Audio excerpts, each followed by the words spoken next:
Bonjour, je vais vous proposer ce matin une méditation pendant ces quelques minutes qui vont suivre. C'est au nom de Jésus, le Christ, que je vous salue et souhaite que sa bénédiction nous accompagne pendant ces quelques minutes de réflexion, car c'est sa bénédiction qui n'est pas suivie de chagrin. Alors, je vous propose une lecture dans Matthieu au chapitre 16, verset 13 jusqu'au verset 18. Ce texte nous dit ceci: Jésus étant arrivé dans le territoire de Césarée de Philippe, demanda à ses disciples: Qui dit-on que je suis, moi, le Fils de Dieu? Ils répondirent: Les uns disent que tu es Jean-Baptiste, les autres Élie, les autres Jérémie ou l'un des prophètes. Et vous, leur dit-il, qui dites-vous que je suis? Simon-Pierre répondit: Tu es le Christ, le Fils du Dieu vivant. Jésus, reprenant la parole, lui dit: Tu es heureux, Simon, fils de Jonas, car ce ne sont pas la chair et le sang qui t'ont révélé cela, mais c'est mon Père qui est dans les cieux. Et moi, je te dis que tu es Pierre, et que sur cette pierre, je bâtirai mon église, et que les portes du séjour des morts ne prévaudront point contre elle. Voilà notre texte. Alors, Jésus, accompagné de ses disciples, vont à Césarée de Philippe. Césarée de Philippe est à côté de Damas, donc en dehors du territoire d'Israël. Et Jésus les amène là-bas pour un objectif précis. Il avait une grande nouvelle à leur annoncer. Et cette nouvelle, premièrement, concernait un fils envoyé de son père qui descend pour bâtir un édifice. Nous verrons cela dans quelques instants.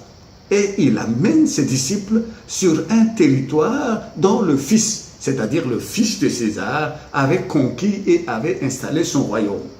Donc, pour pouvoir annoncer l'installation de son propre royaume, lui, fils de Dieu, il amène ses disciples dans le territoire conquis par un fils, le fils de César, qui était l'empereur de l'époque, et dans ce territoire-là pour annoncer sa propre mission. Ça, c'est une des premières choses qui a fait que Jésus est allé là-bas. Et puis, il va leur demander l'opinion des hommes par rapport à lui. Lui, fils de Dieu, qui est venu pour combattre et installer le royaume de Dieu. Et il leur dit: qu'est-ce que les hommes pensent de moi? Et puis, il a une manière de formuler cela. Il dit: qu'est-ce que les gens disent de moi, fils de l'homme? On peut se poser la question, pourquoi il parle de fils de l'homme? Nous sommes tous des fils de l'homme. Fils des hommes en tout cas. Mais lui, il a une particularité dans le fait qu'il est fils de l'homme. Il est un être humain comme nous. Seulement, la différence, c'est que lui, il n'a pas été touché par le péché. Il a été épargné, tout en étant humain, de tout ce qui est caractéristique de tous les humains, c'est-à-dire des êtres pécheurs. Il a été préservé de par sa naissance. Ce n'est pas un homme et une femme dans leur relation qui a engendré ce fils-là, mais plutôt le Saint-Esprit au contact d'une femme qui a engendré ce fils. Et il est le fils de l'homme parce qu'il n'y a pas un autre homme comme lui. Et il voulait savoir ce que les gens pensent de cet homme, fils de l'homme, tout en étant autre chose que fils de l'homme. Et les disciples ont commencé à leur dire, voilà, certains disent que tu es Jean-Baptiste. Enfin, Jean-Baptiste qui venait d'être décapité il y a quelques années, quelques mois en arrière. Comment ce Jean-Baptiste a pu ressusciter pour être là, pour être en Jésus? Il y avait donc là une erreur. Cependant, ils ont comparé Jésus à Jean-Baptiste parce que Jésus était en train de prêcher comme Jean-Baptiste prêchait. Il n'avait pas peur de qui que ce soit, il prêchait la vérité. Il prêchait avec autorité comme Jean-Baptiste. Et il prêchait comme Jean-Baptiste le royaume de Dieu. Donc, même prédication, même sillage, même courage, même homme de Dieu. Et ils ajoutent, certains disent que tu es Élie, et d'autres Jérémie. Vous vous rappelez, sur la montagne de la transfiguration sont venus Élie et Moïse. D'autres disent que tu es Élie et d'autres disent que tu es Jérémie. Sont venus Moïse, Jérémie et Élie pour rencontrer Jésus. Et c'est là que Pierre a dit, il fait agréable que nous soyons là tous ensemble. Pourquoi ne pas alors construire 3 tentes, un pour toi, un pour Moïse et un pour Élie? Si nous n'en avons pas, ce n'est pas bien grave. Le fait même d'être à côté de vous, c'est suffisant. Et puis voilà, les gens ont pensé que Jésus donc serait Élie ressuscité et incarné en lui. Et d'autres ont pensé que ce serait Jérémie, ce prophète puissant qui a souffert en allant en captivité, en allant en exil, mais qui reste ferme et qui a prêché la vraie et la bonne évangile, l'évangile, la parole de Dieu. Et Jésus, après avoir interrogé à ses disciples par rapport à qui il est maintenant, va poser une question cinglante. Ça, c'est ce que les gens disent de moi. Et vous, qu'est-ce que vous dites de moi? Qui suis-je pour vous?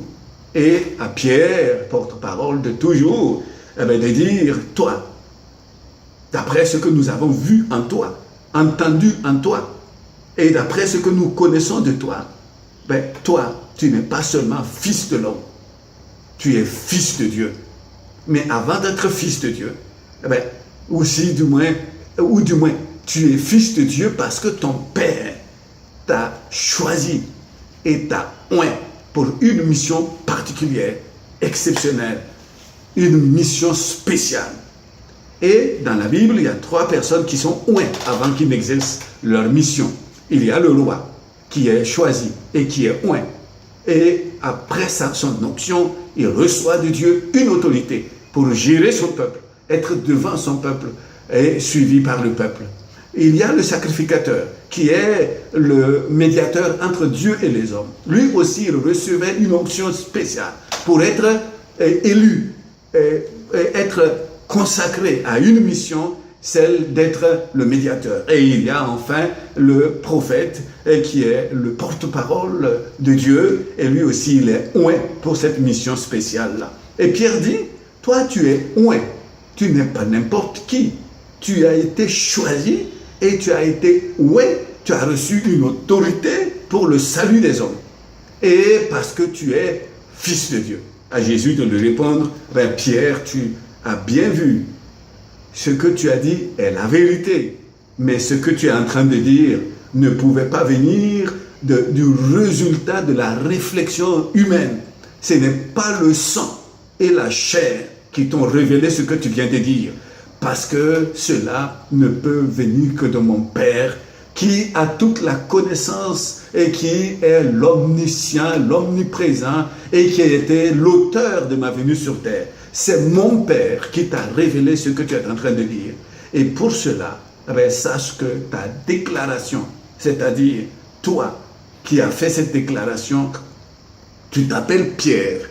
Et vous savez, quand Pierre s'est converti, son nom a été changé de Simon à Pierre. Et Pierre, vous savez ce que ça veut dire, c'est une pierre. Et Jésus dit, tu es Pierre. Ton nom a déjà été changé. Et en grec, cela veut dire, tu es Pétros. Pétros, une petite pierre. Mais ta déclaration, c'est-à-dire Pétra, ça c'est un roc, un rocher. Ta déclaration qui est un roc et un rocher, sur cette déclaration-là, je vais, moi, bâtir mon église, fils de l'homme, fils de Dieu. Et Jésus a 3 noms. Il a le nom humain, qui est fils de l'homme. Et il a le nom divin, qui est fils de Dieu. Et il a son nom juif, qui est fils de David. Et Pierre venait de révéler que Jésus est à la fois fils de l'homme, comme il venait de le dire, fils de David, parce qu'il est oint, et fils de Dieu, parce qu'il est descendu du ciel. Déclaration forte qui est sur laquelle l'Église pouvait être bâtie. Et c'est ainsi que Jésus a dit à Pierre, Pierre, tu es heureux parce que tu as reçu cette révélation-là de la part de Dieu. Et sur toi, sur ta déclaration, je vais bâtir mon Église. Eh bien, je souhaite que Dieu vous donne à vous aussi cette révélation qui a été celle de Pierre et qui n'est pas venue d'un homme, mais directement du Père, de Dieu. Aujourd'hui, le Saint-Esprit est là pour nous éclairer par rapport à qui est Jésus, pour que nous puissions aussi rentrer comme des pierres dans l'édifice. Parce que s'il a commencé à bâtir avec pierre, eh bien, il voudrait qu'il y ait pierre, et il ne voudrait pas par la suite bâtir avec des mottes de terre, mais il voudrait continuer à bâtir avec des pierres vivantes. Et ces pierres-là, ce sont des hommes et des femmes qui ont reçu de Dieu une révélation par rapport à son Fils. Que Dieu, au nom de Jésus, vous donne cette révélation pour que vous puissiez rentrer dans l'édifice, dans cette maison de Dieu, au nom de Jésus. Seigneur, bénis ceux qui nous écoutent, fais-leur du bien et permets qu'ils te rencontrent, qu'ils te découvrent, qu'ils rentrent dans ton édifice, ta maison, la maison de Dieu que tu es en train de bâtir au nom de Jésus. Amen.